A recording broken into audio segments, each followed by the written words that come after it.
Okay, this is Chapter 2, Practice Problems, Straight Line Motion. You've already done 1 through 5 for homework. I'm going to start with number 6. Number 6 has a lot of parts to it. It talks about a speedboat. And so I want to list my givens so I can make it easier to solve this problem. So I know that my speedboat starts from rest and that it has an acceleration of 2.01 meters per second squared, and that it does that for a total of 7 seconds. So that's the first thing that happens. And then the second thing that happens is the boat continues to accelerate. I'm going to call that acceleration 2 at a rate of 0.518 meters per second squared. And that's time 2, and it lasts for 6 seconds. So that's my second activity. And then finally, the boat begins to slow down, negative 1.49 meters per second squared. And so that's acceleration 3, and it does that for, I believe, 8 seconds. Yes, 8 seconds. So that's my third activity. And they want to know what is the final speed at the end of that 21 seconds. So if you add those up, that's 7 and 6 is 13, and 8 more is 21. And then they want to know how far did the boat travel during the 21 seconds. So I have to go through a series of equations and figure out what happened at the first, and then at the end of the first, that becomes the beginning of the second, and then at the end of the second, that becomes the beginning of the third activity. So I'm going to say that VF equals VI plus AT, and this will be time 1 and acceleration 1. This is 0 because of that quantity right there. So VF is going to be 2.01 meters per second squared, lasting for 7 seconds. So VF is going to be 14.07 meters per second. That VF then becomes the VI for the next set of activities.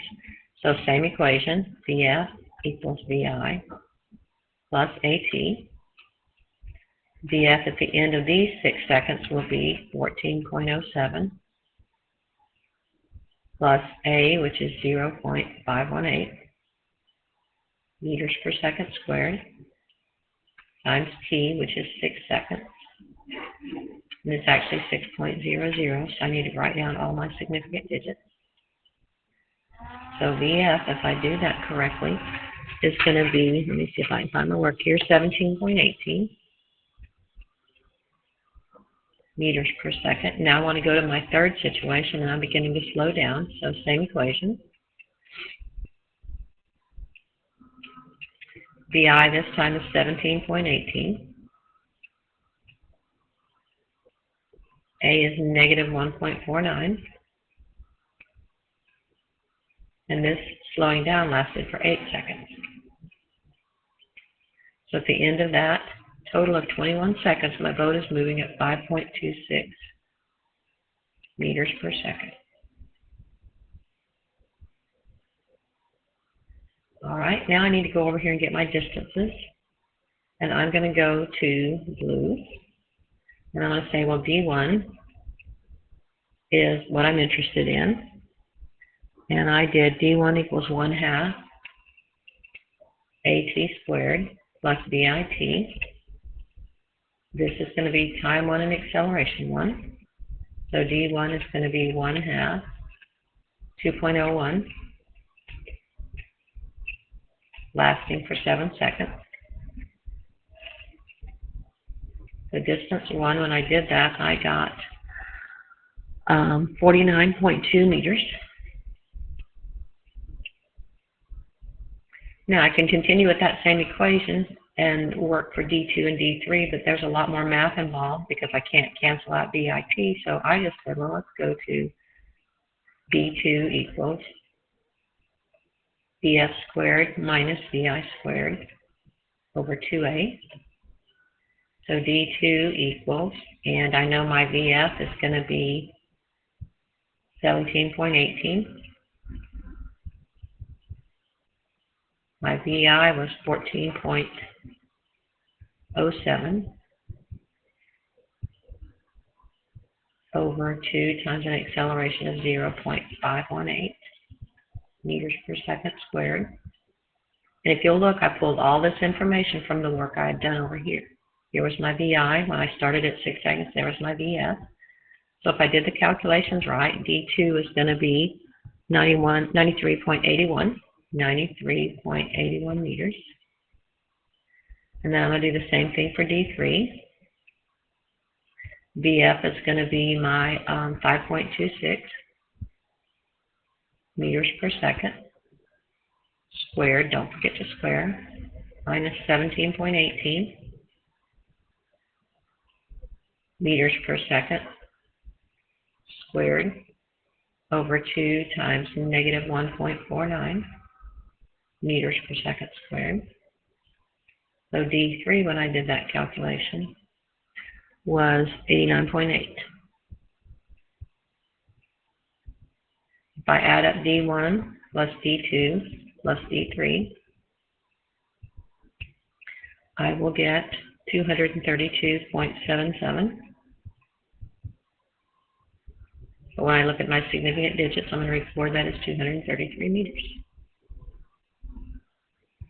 I'm going to pause for a minute.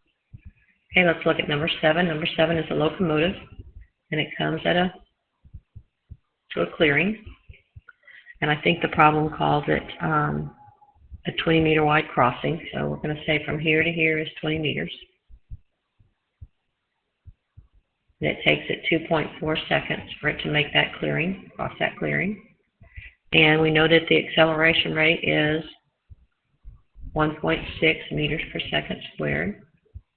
And they want us to find the how much time, once it leaves here, how long does it take for the speed to get up to 32 meters per second?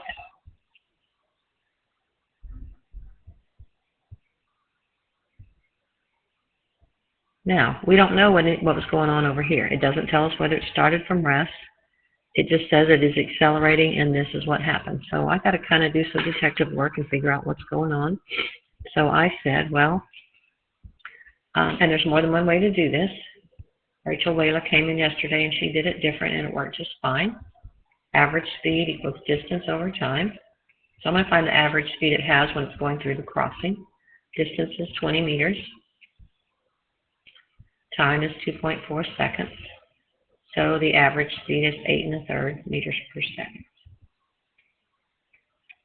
I know that VF plus VI over 2 is equal to VAV. And that lets me say then that VF plus VI is equal to 2 times 8 1/3, which is 16 2/3.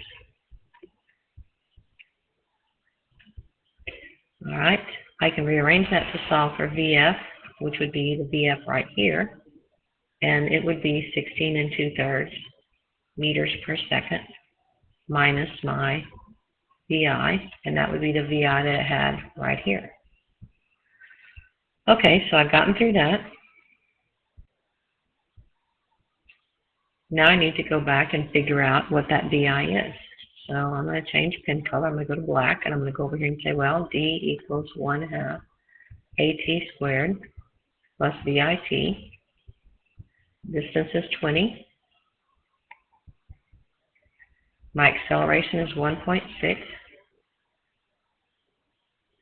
It lasts for 2.4 seconds. At least that's how long it takes me to go through these 20 meters. The acceleration keeps happening, but it lasts for 2.4 seconds as it goes across that clearing.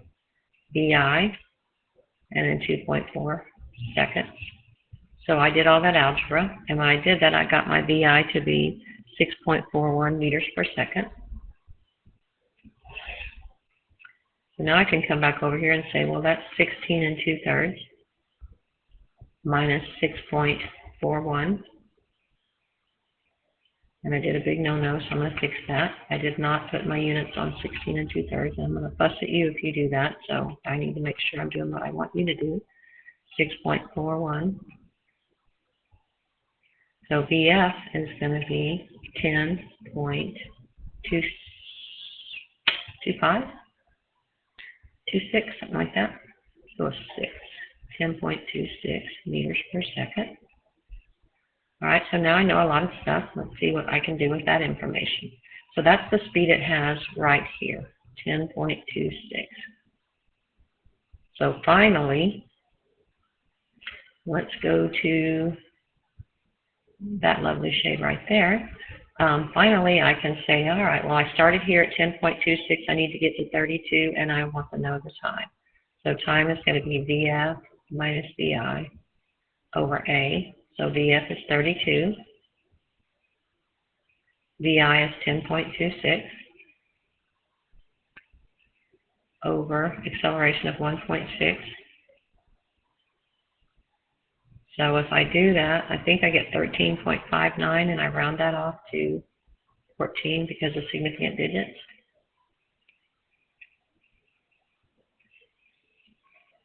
And I worked number 7. Okay, let's look at number 8.